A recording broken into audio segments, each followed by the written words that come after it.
Hi all, it's Steve at the Carter County Museum, the museum educator, and today we've got a really great activity planned for you involving these guys, like this one behind me. This is Quetzalcoatlus, a kind of pterosaur, which is a winged reptile, not a dinosaur. And today we're going to explore how they fly, and we're going to make little origami paper airplane pterosaurs. Have fun. Pterosaurs like this Pterodactylus cast, which is found on display in our museum, have very thin bones and elongated finger bones, which help them in flight. These thin, hollow bones act like an airplane wing, helping stabilize this animal during flight. The trabeculae inside the bones have lots of gaps for air to fill in, keeping the bones light, and they appear like an aerofoil in shape as well, matching what we see in modern planes. Now let's try and make our own model paper airplane pterosaur. Let's get started with the tools you'll need. You'll need something to cut, like this paper cutter here, a pencil, a piece of paper, and a ruler. Now first we're going to measure out and create a square on our piece of paper. This is going to be helpful so everything we do will be symmetrical. I'm going to use the edge of the paper already at 8.5 inches to make my square, so this way I only have to make one cut.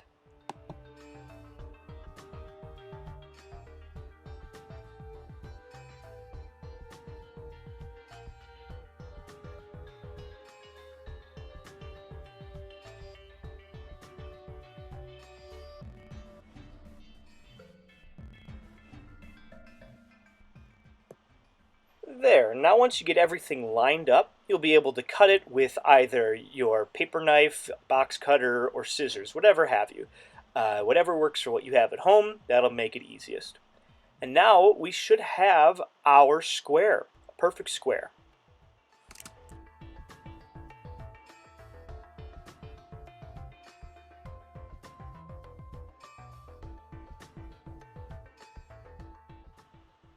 Now our first step in origami is going to be folding this piece of paper in half. You want to fold it perfectly down the middle and make sure all the edges match up. Now once we have finished folding this side in half, we will open our paper up again and we will fold it in half another time.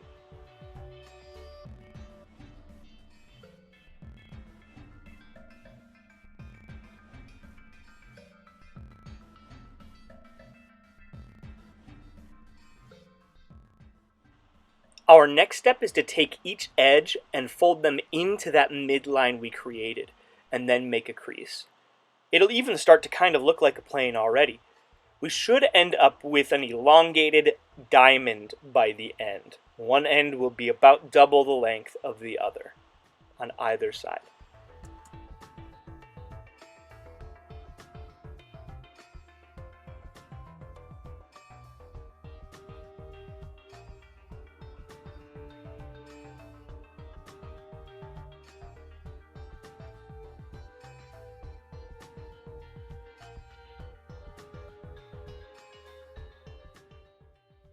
Our next step is to grab the overhanging part of each triangle and make a right triangle by folding them down like this.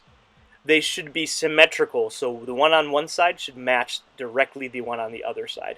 They'll also create the same line as you see at the top there. That way we can make sure everything is nice and even as we're spacing out our new right triangles.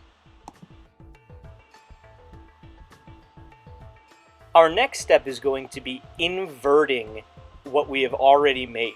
So you can pull out this part from the bottom part, and now we're going to reform our triangles on top. We'll have to do some more crease work on this, as you can see me doing here.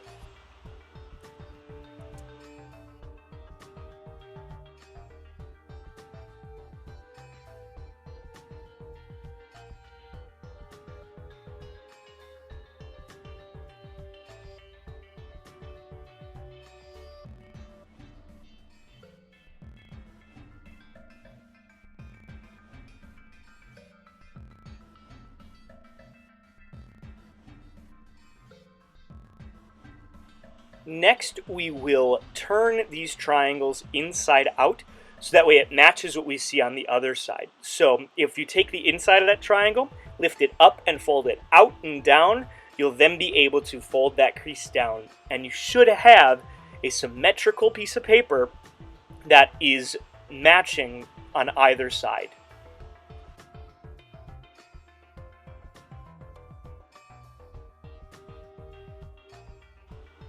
There. Now it matches on either side. So our next job is to fold it in half, like this. We're starting to make the thin end there will become our head, and the two top ends that are a little bit taller, those will become our wings there.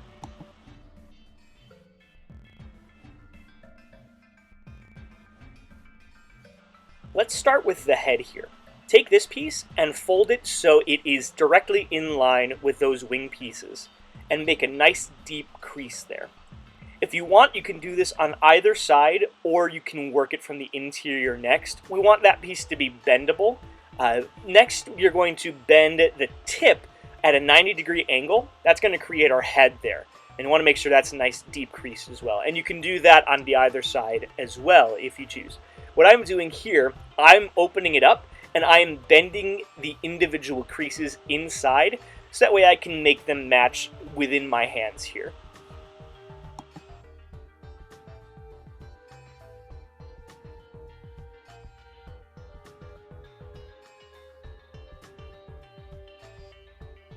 With the head in hand, try and bend it inwards, and then couple the other two wings like a taco, and begin to fold them back together.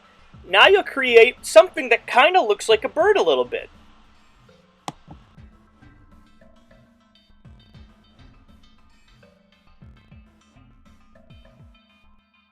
You'll notice two pieces of paper at the top of the head.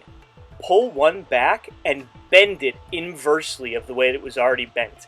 Give it a little bit of a crook at the base there, and it should start to stick out. That'll be that big casque, that horn on the top of the head of Pteranodon and other kinds of pterosaurs that we know and love.